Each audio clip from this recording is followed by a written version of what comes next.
China calls out Trump. Beijing declares it will go to war with US over disputed islands.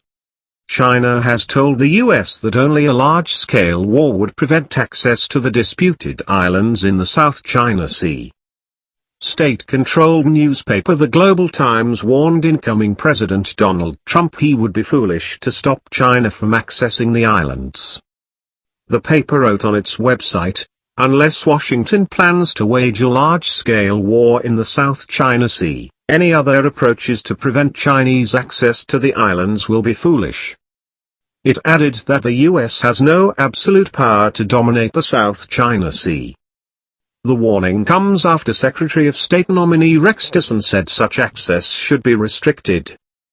But the Global Times comment added that Mr. Tillerson had better bone up on nuclear power strategies if he wants to force a big nuclear power to withdraw from its own territories. The statement also added, if Trump's diplomatic team shapes future Sino-US ties as it is doing now, the two sides had better prepare for a military clash. The 64-year-old former ExxonMobil chief made his remarks during his Senate confirmation hearing last Wednesday, where he said that China's activities in the disputed waters of the South China Sea were extremely worrisome. He said, building islands and then putting military assets on those islands is akin to Russia's taking of Crimea. Referring to the reunification of Crimea and Russia, which took place following a referendum in 2014, he said, it's taking of territory that others lay claim to.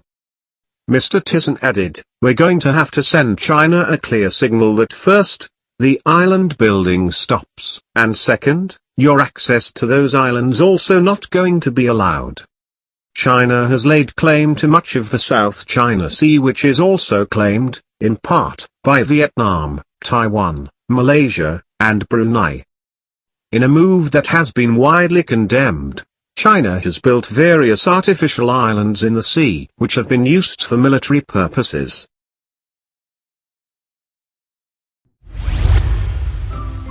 Thank you for watching. Please subscribe to us on YouTube. If you like, donate to us, visit home on the page PayPal.